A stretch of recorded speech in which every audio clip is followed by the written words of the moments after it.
Very good guys. A nan mun kirkiri wani ɗan ƙaramin project domin ka ƙara fahimtar lecture mu ta data types. Mun sa misalai domin ka ƙara fahimta akan wancan lecture. Very good. So kamar yadda kake gani a nan sai muka yi amfani da string sunan ɗalibi. Sai muka rubuta wani variable, muka yi amfani da name a matsayin shine variable ɗinmu. Sai muka aje string ɗinmu Fatima Musa a cikin string variable mai suna name.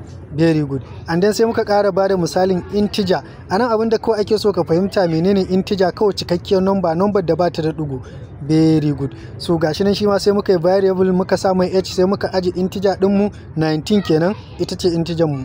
Very good. And then sai muka ƙara bada wani misalin ɗin floating point number, sai muka sa GPA matsakaicin maki. Misali sai muka yi creating ɗin variable again, sai muka sa wannan floating point number mu 3.75, sai muka aje float point number ɗinmu a cikin variable mai suna GPA. So a nan abin da ake so kawai ka fahimta shine floating point number, duk number da take da ɗigo, misali 3.75 ɗin nan ko kuma 7 point wani abu ko kaza dai point, in dai point ya shigo to wannan number a programming ita muke kira da floating point number. Very good. And then sai muka ƙara bada misalin ɗin boolean value, kamar yadda kake gani ko tana da register, kamar tambaya ce muka yi, sai muka ce is registered. Wannan is registered din variable ne, variable din sai muka aje boolean value din mu a ciki, sai muka sa true. Wannan true din kamar yadda ne bayani a cikin waccan lecture, boolean value yana wakiltar true ko false, wani abu ne wanda yake yanke hukunci true ko false a cikin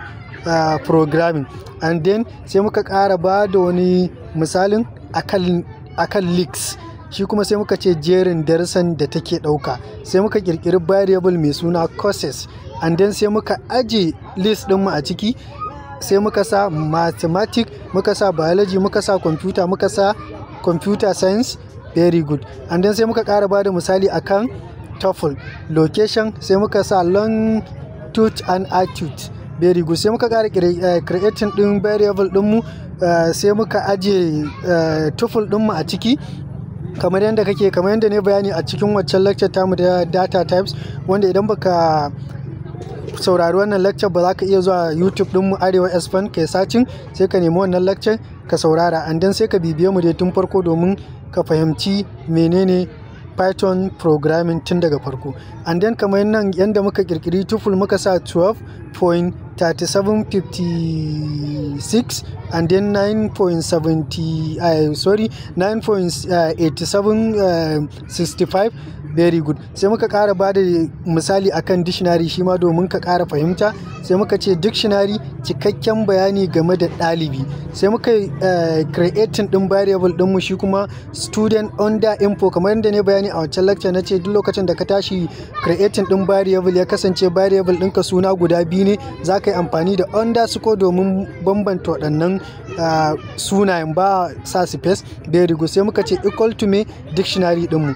Very good. Sai muka ce dictionary kamar da yadda ne yana da kyau dai ka je ka saurari wancan lecture, shine wannan idan ka duba za ga key value parent.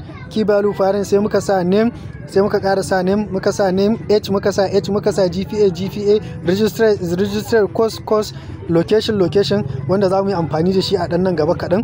Very good. Sai muka ƙara ba da misali akan set, wani jerin kwarewa skill ba tare da maimaituwa ba, wanda shi ma idan ka saurari wancan lecture namu za ka fahimci menene set. Very good. Sai muka yi creating din again variable, muka sa mai suna skills, sai muka ce equal to set dinmu, sai muka sa coding, muka sa public, muka sa speaking, sai muka ƙara maimaita waccan kalmar ta coding.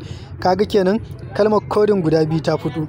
Very good. So kaga anan coding ya maimaitu, set zai cire shi idan muka yi ronin din coding ɗinmu, wanda za ka gani a nan gaba. Very good. Sai muka fitar da duk bayanan. Very good. Sai muka yi printing, sai muka sa a cikin print ɗinmu, sai muka sa wani equal guda uku, sai muka yi sa bayanin ɗalibi. So wannan kawai mun sa shi ne domin ya decoration ɗin yanda muna so ya mana ɗan wani abu wanda muke so mu gani a terminal ɗinmu. And then sai muka ce suna. So a bayanan lectocinmu za ka fahimci cewa duk lokacin da a cikin printing muka open and close parenthesis ɗin nan, muka sa quotation, muka sa wani abu a cikin quotation ɗin nan, to wannan abun muna so ya fito ne a cikin wannan terminal ɗinmu. And then sai muka kira variable ɗinmu wani variable ɗinmu muka kira? Variable ɗinmu student info. Very good. Wannan variable ne sai muka kira shi anan, and then sai muka kira me key. Kaga name ɗin nan sai muka kiran shi a nan gurin gashi nan, and then sai muka ƙara yin print, muka sa shekaru muna so ya fito akan terminal.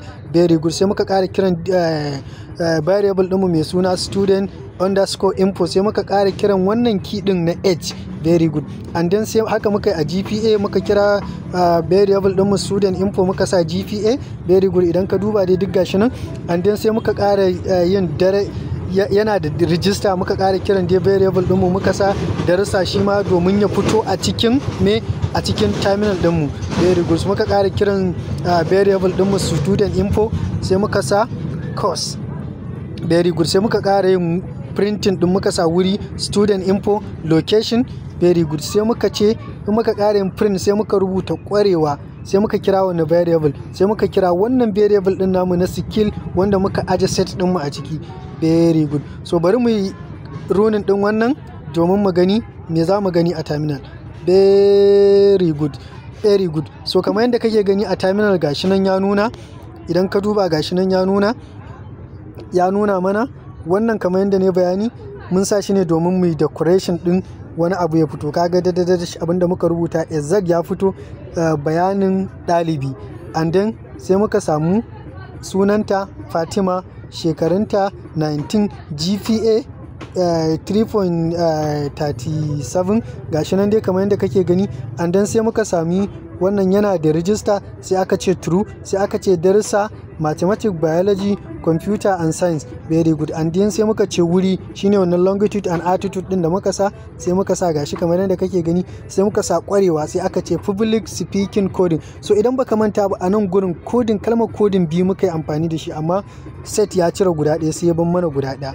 Very good. So wannan project din mun dan kirkire shi ne domin ka ƙara fahimta menene data types. So wannan dan project din da muka ya haɗe duk wasu bayanan data types da muka kawo a cikin wancan lecture. Very good. So and then ka manta ka yi mana subscribing, kai share domin ka karfafa mana gwiwa mu ci gaba da kawo maka wannan lecture. Very good. Sai mun haɗe a lecture na gaba.